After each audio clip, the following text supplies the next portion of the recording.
अस्सलाम वालेकुम, कैसे हैं आप लोग। आज हम मज़ेदार सा कीमा बनाने वाले हैं। इसका नाम मैं बिल्कुल आखिर में बताऊंगी, तो वीडियो एंड तक देखिएगा। आधा किलो कीमा ले लिया है, हाथ का कुटा हुआ कीमा है ये। इसको कढ़ाई में डाल लेंगे। 1 टेबल स्पून लहसुन अदरक का पेस्ट, अभी मैंने फ्लेम ऑन नहीं किया है। 1 गिलास इसमें पानी ऐड कर देंगे, मिक्स करेंगे और अब फ्लेम को ऑन कर लेंगे। हाफ टी स्पून हम इसमें नमक ऐड कर देंगे। 1 चुटकी से थोड़ी सी ज़्यादा हम इसमें काली मिर्च ऐड कर देंगे पिसी हुई। 1 टीस्पून हम इसमें सफ़ेद मिर्च ऐड कर देंगे, मिक्स कर लेंगे।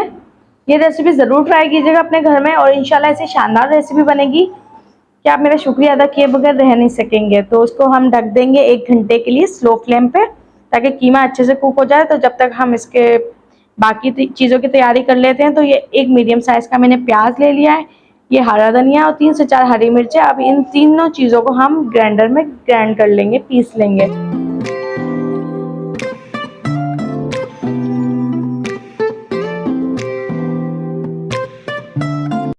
ये पेस्ट बिल्कुल तैयार हो चुका है। अब आप इसे साइड पर रखें और इसी जग में आप आधा कप क्रीम ले लें, किसी भी ब्रांड की,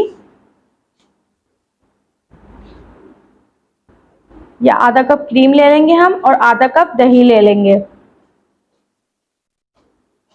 ये आधा कप दही हो गया। अब इन दोनों चीज़ों को ग्राइंड कर लेंगे, सिर्फ 50 से 60 सेकेंड के लिए, बस 1 मिनट के लिए करना है, ज़्यादा नहीं करना क्योंकि फिर बीट हो जाएगी क्रीम। तो इसके बाद ये कीमा गल चुका है, 40 मिनट में ही ये अच्छे से गल चुका था। तो मैंने फ्लेम ऑफ कर दिया, इसका पानी बिल्कुल खुश्क कर लिया है। एक पैन को हम गरम रख लेंगे, इसमें 2 टेबल स्पून ऑयल को गरम करेंगे और जो कीमा हमने बॉईल किया हुआ है उसको पैन में डाल देंगे। कीमे को फ्राई कर लेंगे हम, सारा कीमा इस पैन में डाल देंगे। स्लो फ्लेम पे हमने कीमे को फ्राई करना है, ताकि ये जो है नीचे से क्रिस्पी हो जाए।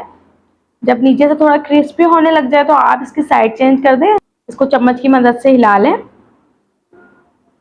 5 से 6 मिनट बाद ही इसका नीचे से रंगत जो है गोल्डन हो गई है।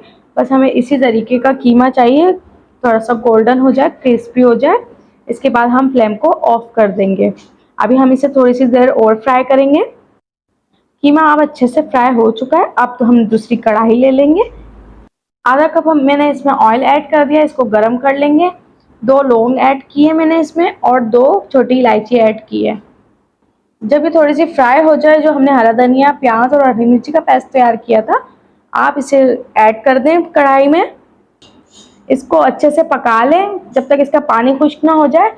और ये थोड़ी सी कसूरी मेथी हाफ टी स्पून इस तरीके से हाथों से मसल कर इसमें ऐड कर दें। इसे भी मिक्स कर लेंगे हम। और अगर आप मेरे चैनल पर न्यू हो तो जल्दी से मेरे चैनल को सब्सक्राइब कर लें और बेल आइकन के बटन को ज़रूर प्रेस करें, ताकि आपको मेरी हर रेसिपी मिल सके। अब इस ऑयल ऊपर आने लग गया है, पानी इसका बिल्कुल खुश्क हो चुका है। जो क्रीम और दही का हमने मिक्सचर तैयार किया था, इसे ऐड कर देंगे। ग्राइंडर करने से देखें कितना थिक हो गया और कितना क्रीमी बनेगा ये कीमा, आप सोच भी नहीं सकते। और जब आप बनाएंगे ना, तो आपका हर घर वाला वाह वाह करेगा। इसे मिक्स कर लें और 3 से 4 मिनट के लिए इसे स्लो फ्लेम पे पकने दें। 3 से 4 मिनट जब इसको पकते हुए हो जाए, तो जो कीमा हमने फ्राई किया इसमें ऐड कर देंगे। लग रहा है ना लजीज कीमा। ट्राई ज़रूर कीजिएगा, ट्राई नहीं करेंगे तो पता कैसे चलेगा कि आपको कीमा कैसा बना है। कोई मेहमान आ जाए, आप जब भी ये रेसिपी ट्राई कर सकते हैं, आपका मेहमान खुश होकर जाएगा। तो इसके बाद हम इसे मिक्स कर लेंगे। बस हमने अब इसे बहुत ज़्यादा देर नहीं पकाना है। 3 इसमें हरी मिर्चें हम ऐड कर देंगे और हम इसे 2 से 3 मिनट के लिए दम पे रख देंगे। दम देने के बाद ऑयल ऊपर आ चुका है। लुक वाइज आप देख सकते हैं कितना शानदार लग रहा है, मज़ेदार लग रहा है। तो इसी वीडियो के खातिर आप मुझे सब्सक्राइब करें, कमेंट करें, शेयर करें, लाइक करें। बहुत ज़बरदस्त रेसिपी है, ट्राई ज़रूर कीजिए और कमेंट सेक्शन में अपना फीडबैक ज़रूर दीजिए। माशाल्लाह से बहुत खूबसूरत लग रहा है, बहुत मज़ेदार बना था, बहुत अच्छा बना था। तो ट्राई करके अपनी राय का इजहार ज़रूर कीजिएगा। बस थोड़ा सा हरा धनिया ऊपर से हम इस पर छिड़क देंगे। और अगर आप चाहें, अगर ज़्यादा मिर्ची खाते हैं तो आप थोड़ी सी हरी मिर्ची और ऐड कर सकते हैं। इंशाल्लाह फिर मिलेंगे एक न्यू रेसिपी के साथ। तब तक के लिए मुझे दीजिए इजाज़त। अल्लाह हाफिज़।